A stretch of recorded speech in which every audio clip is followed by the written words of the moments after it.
ಕವಿತೆಯೊಳಗೆ ಹೋಗಿ ರಾಗದೊಡನೆ ಬಂದೆ.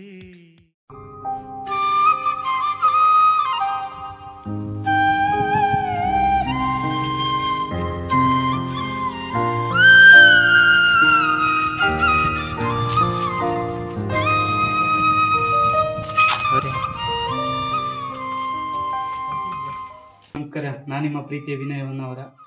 ಇವತ್ತು ನಾವು ಶಂಕರ್ ನಾಗ್ ಅವರ ಮನೆಯಲ್ಲಿದ್ದೀವಿ. ಅವ್ರ ಮನೆಯನ್ನು ಸಂಪೂರ್ಣವಾಗಿ ತೋರಿಸೋ ಪ್ರಯತ್ನ ಮಾಡ್ತೀವಿ. ಶಂಕರ್ ನಾಗ್ ಅವ್ರ ಮನೆ ಇರೋದು ಮಲ್ಲಾಪುರದಲ್ಲಿ. ಇದು ಎಲ್ಲಿ ಬರುತ್ತೆ ಅಂತ ಹೇಳಿದ್ರೆ ಉತ್ತರ ಕನ್ನಡ ಜಿಲ್ಲೆ ಹೊನ್ನಾವರ ತಾಲೂಕಿನ ಮಲ್ಲಾಪುರ ಊರಿನಲ್ಲಿದೆ. ಸಂಪೂರ್ಣ ವಿಡಿಯೋದಲ್ಲಿ ಅವರ ಮನೆ ಚಿತ್ರಣ, ಬಾವಿ ಎಲ್ಲವನ್ನು ತೋರಿಸ್ತೀವಿ. ಶಂಕರ್ ನಾಗ್ ಅವರು ಬೆಳೆದ ಊರು ಇದು.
ಬರುವ ಬೆರೆತರೆ ಮಾತೆ ಆಡದೆ ಇರುವ ಚೆಲುವ ಚಂದ್ರಿಕೆ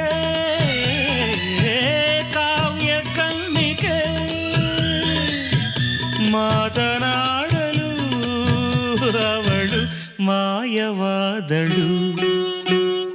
ಕಾಡು ನೋಡ ಹೋದೆ ಕವಿತೆಯೊಡನೆ ಬಂದೆ.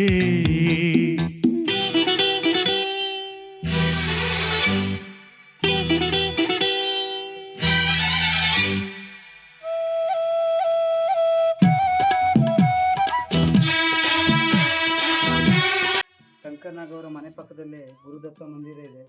1910ರಲ್ಲಿ ಇದು ಸ್ಥಾಪನೆ ಆಗಿದೆ. ನೋಡಿ, ಈಗಲೂ ಕೂಡ ಹಾಗೆ ಇದೆ.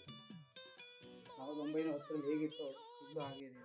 ಈ ಜೀವನ ಅನ್ನೋದು ನೂರಾರು ಬಣ್ಣಗಳು ಕೂಡಿ ಎಷ್ಟು ವಿಶಾಲ ಅನ್ಸುತ್ತೆ ಅಷ್ಟೇ ಸಂಕುಚಿತ ಆಗಿಬಿಡುತ್ತೆ. ಒಮ್ಮೆ ತಂಪಾಗಿ ಉದ್ದವಾಗಿ ಕಾಣಿಸೋ ಮೆತ್ತನೆ ಹಾಸಿಗೆ ಕ್ಷಣಗಳಲ್ಲಿ ಸುರುಳಿಯಾಗಿ ಗತಕಾಲಕ್ಕೆ ಹೋಗಿ ಕೂತು ಬಿಡುತ್ತೆ. ಹೊಸ ರೂಪ, ಹೊಸ ಚೈತನ್ಯ ತಂದುಕೊಟ್ಟ ಅನುಭವಗಳು ಕೇವಲ ಒಂದು ಸುರುಳಿ ಆಗೋಯ್ತಲ್ಲ ಅಂತ ದುಃಖನೂ ಆಗತ್ತೆ. ಆದ್ರೆ ಜೀವನ ಮಾತ್ರ ನಡೆದೇ ನಡೆಯುತ್ತೆ.